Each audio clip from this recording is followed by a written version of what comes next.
Hello students, now we have to start new chapter, that is gravitation.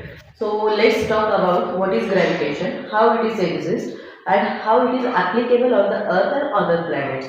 For basic we have to read to the last topic of the gravitation, that is what? That is a universal gravitation constant. Okay, so now we start gravitation.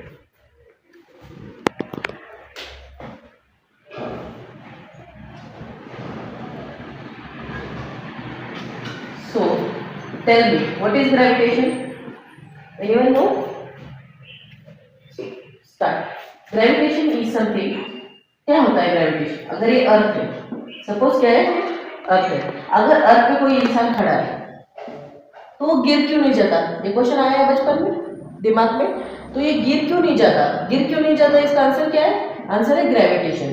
Gravitation की वजह से वो अर्थ से गिरता नहीं है। कैसे गिरता नहीं है? क्यों नहीं गिरता? क्योंकि ग्रेविटेशन फोर्स उसको पकड़ के रखता है। कैसे पकड़ के रखता है? सी, हमारे साइंटिस्ट थे, what's his name? That is Newton. Newton बाबा ने क्या बोला है? ऐसा कोई फोर्स है अर्थ के ऊपर जो हर चीज को पकड़ के रहता है। जैसे कि ट्रीज है, ट्री भी देखो, ये ट्री है, उसमें फ्रूट्स आते हैं, ये हैंगिंग फ्रूट्स ऊपर जाते हैं या नीचे गिरते हैं? आप सबको पता है, सब नीचे ड्रॉप होता है। क्यों होता है? इसका रीजन भी क्या है? ग्रेविटेशन। मतलब जो भी चीज अर्थ पे उसको नीचे आने का मतलब कोई ऐसा फोर्स है जो नीचे खींच रहा है। कौन सा? ये फोर्स। ये फोर्स होता है ग्रेविटेशन फोर्स। सो आज हम पढ़ेंगे exactly what is a gravitation force, how it is work and what Newton said about gravitation force. Right?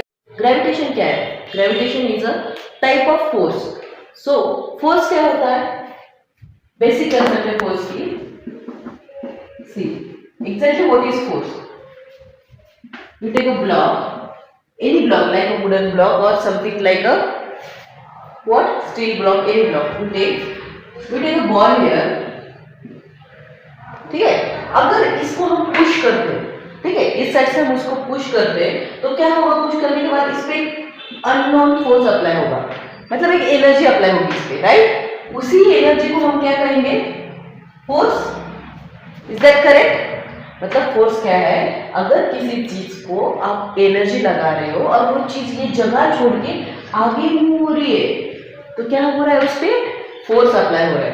Now you remember what is force? Force is something energy, unknown energy which will be applied on something and that get rolled or changes their position according to applying force. Okay? Now gravitation is also type of force, right? Because of which subject gets hanging subject or anything that is attached to what? Earth. Here, right? Till now you are clear? Good. Now we can start next with the Kepler's law. What is the Kepler's law?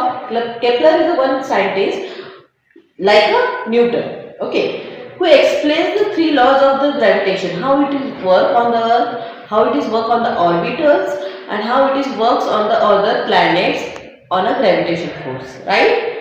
So let's start off on Kepler's law. Because of the force, how it is applied on the earth, right? फिर हमने देखा force क्या होता है। Force मतलब क्या? किसी चीज पर अगर हम एनर्जी अप्लाई करते हैं और वो चीज अपनी बेसिक जगह छोड़ के दूसरी जगह पे मूव होती है, उसी को क्या कहते हैं हम लोग? Force, right? So next is the Kepler's law. What is Kepler's law? एक ऐसा साइंटिस्ट है जिसने बताया है कि ग्रेविटेशन कैसे अप्लाई होता है अर्थ के अलग अलग ऑर्बिट में। अर्थ का जो भी ऑर्बिट है, अब कितने लोगों को पता है अर्थ कैसे मूव करते हैं? सपोज ये अर्थ है, ठीक है, सो अर्थ राउंड शेप में सन के अराउंडिंग कौन सी ऑर्बिट फॉर्म करती है? Elliptical orbit. इलिप्टिकल ऑर्बिट का मतलब क्या है? जिसका शेप इलिप्टिकल हो, ना कि सर्कल, राइट? ये होता है सर्कल, ये होता है इलिप्टिकल। ये शेप कौन सा है? Elliptical shape. So first law में क्या कहा है केपलर ने? ये जो अर्थ है वो इलिप्टिकल लाइंस के फोकस में, फोकाई पे क्या है? अपनी अर्थ है, राइट? और ये जो है ये ऑर्बिट है इलिप्टिकल शेप का। इसमें बताया फर्स्ट लॉ में। फिर सेकेंड लॉ क्या है?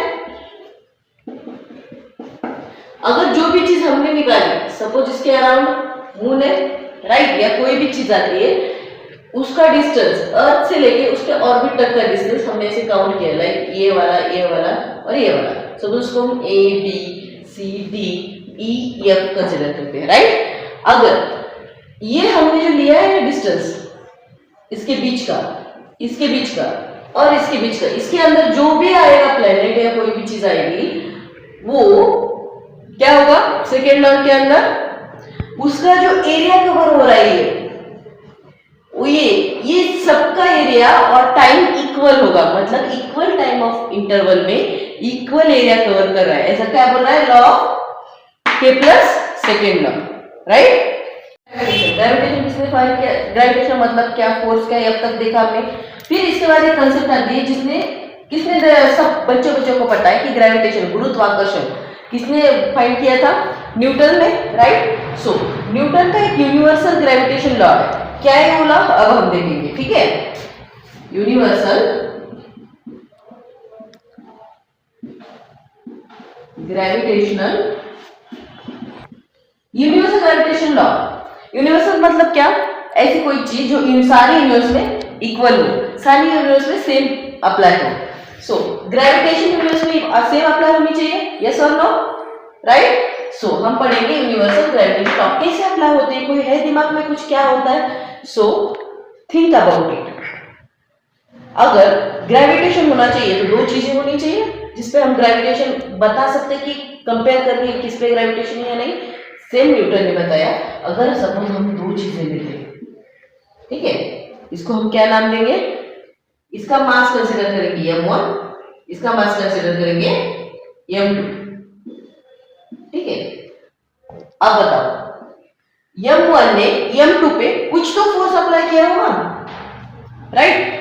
मून है और अर्थ एक दूसरे के अराउंड मूव हो रहे हैं, किस वजह से हो रहे हैं, कुछ तो होगा उनके अंदर जो फोर्स जो उनको पकड़ के रख रहा है यूनिवर्स में, राइट। वो कौन सा फोर्स है, ग्रेविटेशन हो सकता है, फिर सेंट्रीफ्यूगल्स ऐसा अनेक फोर्स है, बट उनमें से एक कौन सा है, ग्रेविटेशन, राइट। वो पकड़ के रख सकता है, समझ में आ रहा है। सो वो जो कौन सा फोर्स है उसको हम कंसीडर करेंगे F1 हियर, एंड जो M2 का है फोर्स वो क्या कंसीडर करेंगे F2, राइट। और इन दोनों के रेडियस का बीच में से एक रेडियस होगी, जो इनकी रेडियस होगी उनमें से फर्स्ट का यहां तक का डिस्टेंस और यहां तक का डिस्टेंस क्या कंसीडर करेंगे हम, r, ठीक है। अब न्यूटन ने क्या बताया कि इन दोनों में से जो फोर्स अप्लाई होता है वो क्या होता है, ये दोनों के मासेस इनटू होते हैं, ठीक है, और डिवाइड बाय उसके जो डिस्टेंस है उसका क्या होता है, स्क्वायर। आपको अच्छे से पता कैसे लगा, देखो मैं लिख रही, यह फोर्स, यह क्या लेके, force is directly proportional to m1 m2 and that force is inversely proportional to what, r square।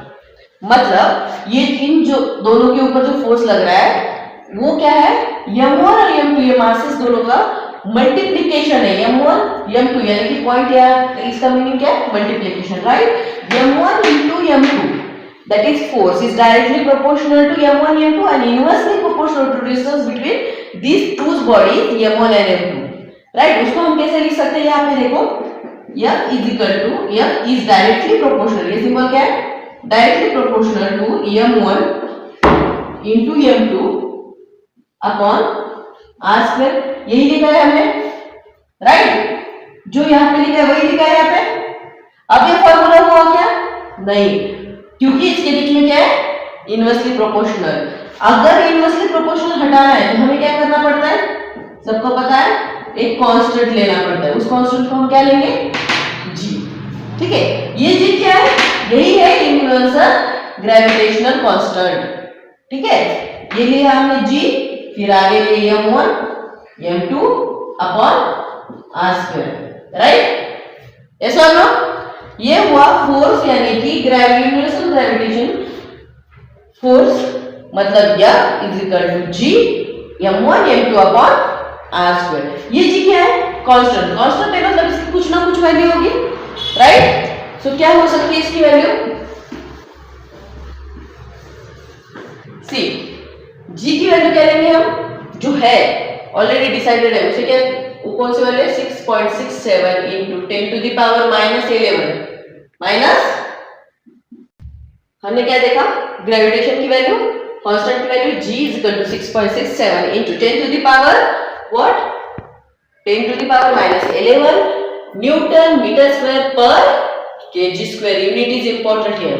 सो अगर हम इस फार्मूले में, अगर न्यूमेरिकल्स आते हैं, क्वेश्चंस आते हैं कि व्हाट इज फोर्स, सो हम एक कांस्टेंट मान लेंगे, मास दिया है तो मास की वैल्यू पुट करेंगे, r की वैल्यू पुट करेंगे, फोर्स निकाल सकते हैं. यस और no, right, good. m1 m2 की वैल्यूज पुट करने के बाद, रेडियस की वैल्यू पुट करने के बाद, g यानी कि ग्रेविटेशन कांस्टेंट की वैल्यू पुट करने के बाद हमें क्या मिलेगा, gravitational force. That all is about the universal gravitation law. Okay, now in next lecture we will take the numericals on this universal gravitation law, which is so much interesting and you will like it. Thank you for watching.